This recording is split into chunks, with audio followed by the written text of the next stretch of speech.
about this upcoming X-Men film, how soon it's coming, and how exactly Marvel Studios is going to bring us into the mutant saga following Avengers Doomsday and Secret Wars. And if you loved Thunderbolts and its ending as much as I did, grab yourself one of our exclusive New Avengers shirts at nerdriot.shop, which is one of the best ways to support new Rockstars. Okay, on Thursday, May 8th, Justin Kroll of Deadline reported, following the successful launch of Thunderbolts, director Jake Schreier might already have his sights set on the next big Marvel Studios project. As sources tell Deadline, he is in early talks to direct the studio's new X-Men movie. It is unknown where things stand in the deal-making process, but insiders say that following a meeting last week, Schreier looks to be the top choice to take on one of the studio's most anticipated projects. Michael Leslie penned the script with Marvel Studios president Kevin Feige producing. The studio has been taking its time in finding the right person to take over directing duties and has made it clear it doesn't want to rush the process, similar to how it handled pitches from potential writing candidates last year. After months of meetings, momentum started to favor Schreier when early reactions to Thunderbolts began to trickle out about a return to form for Marvel Studios. The film opened with an impressive 162 million global take, as well as some of the best reviews in years for Marvel. Marvel and Schreier had an incredible experience working together on Thunderbolts, a film that has since won over critics and fans, becoming Marvel's best reviewed film since Spider-Man No Way Home in 2021. While that recent meeting sealed the deal, Marvel execs were well aware how much Schreier loved the X-Men comics, an early sign that he would ultimately get one of the meetings to pitch his vision of what a new X-Men movie would look like. So if you have seen Thunderbolts, there are a number of reasons why Jake Schreier taking on this project would be a good sign. His ability to frame his narratives around grounded human relationships and make us care about characters that might be overlooked as two-dimensional in the past, the exact way he shoots action and ways to showcase character strengths as well as their weaknesses, the way he bridges practical effects with smart VFX design, and most important to the studio, a certain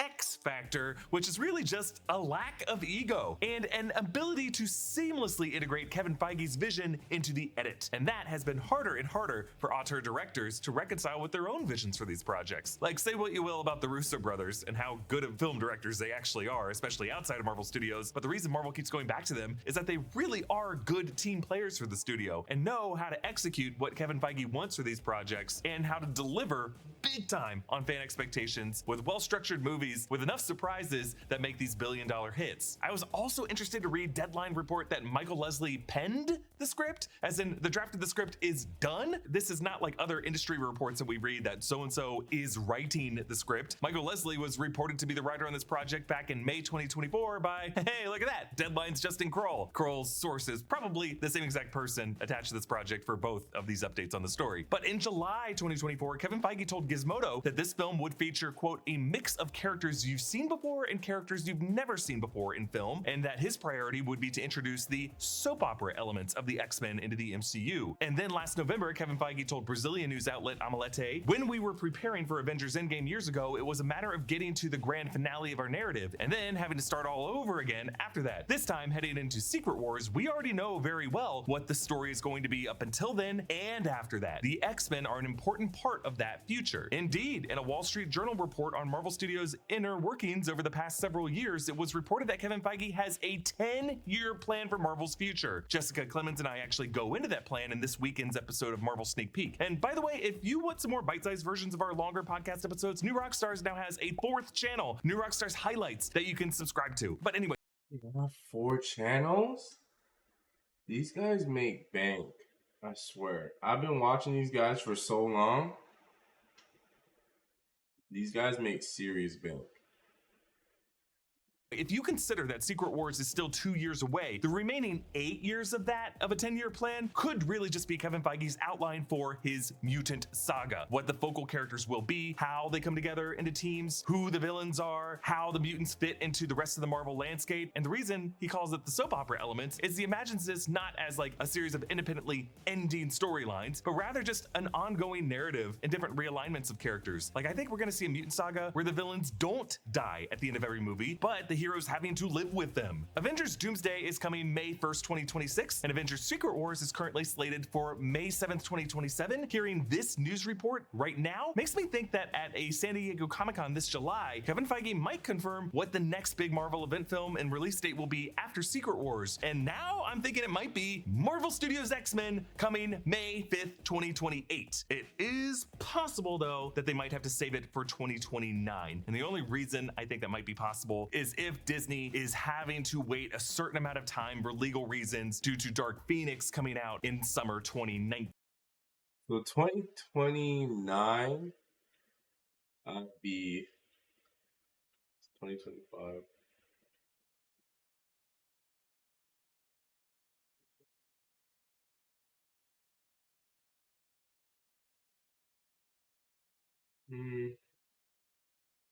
Probably say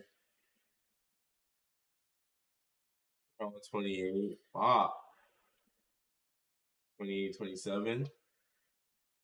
That's crazy, bro.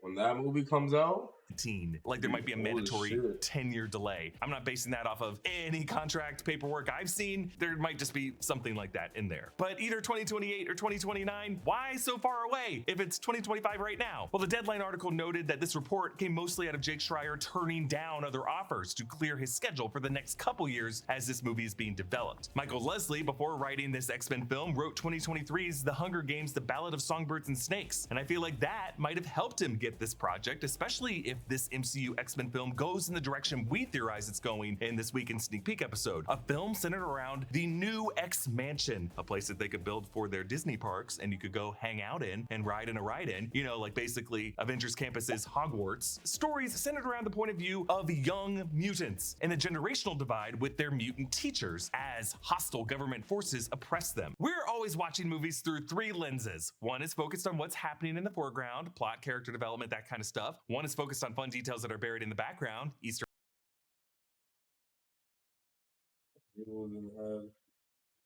but I think X-Men cooks hottest when the villains are the rest of humanity, represented in figures like Henry Gyrick, Robert Kelly, Reverend William Stryker, which was the original version of William Stryker in the comics, unlike Brian Cox's version in X2, Colonel Stryker, and Bolivar Trask, and his inventions of the Sentinels, and groups like the FOH and Operation OZT. I think approaching the conflict this way always gives characters like Magneto the most interesting things to do. It makes Magneto a more interesting character in a soap opera type story. And Kevin Feige saying characters you've seen before and characters you've never seen before in film suggests to me that part of this young cast of mutants will include some of the young mutants who have already been introduced in the MCU or will soon be. Kamala Khan, Ms. Marvel, confirmed to be a mutant in Ms. Marvel. Billy Maximoff Wiccan, who we know to be a mutant. And being introduced in Fantastic Four First Steps, Franklin Richards, the son of Reed Richards and Susan Storm, who is an Omega level mutant. So how do we get to Marvel Studios X-Men from here? Like there's no X-Mansion that we're aware of in the 616 universe of the MCU, and between now and then, we have Avengers Doomsday coming, with returning X-Men actors from the Fox era. Well, a recent quote from Nightcrawler actor Alan Cumming might have given us a clue of the first steps of that path. Cumming last month told Today with Jenna and Friends that his return to play Nightcrawler in Doomsday came a bit easier this time since they've gotten the makeup process down from 5 hours to 90 minutes. People are gonna yell at me if I don't talk to you about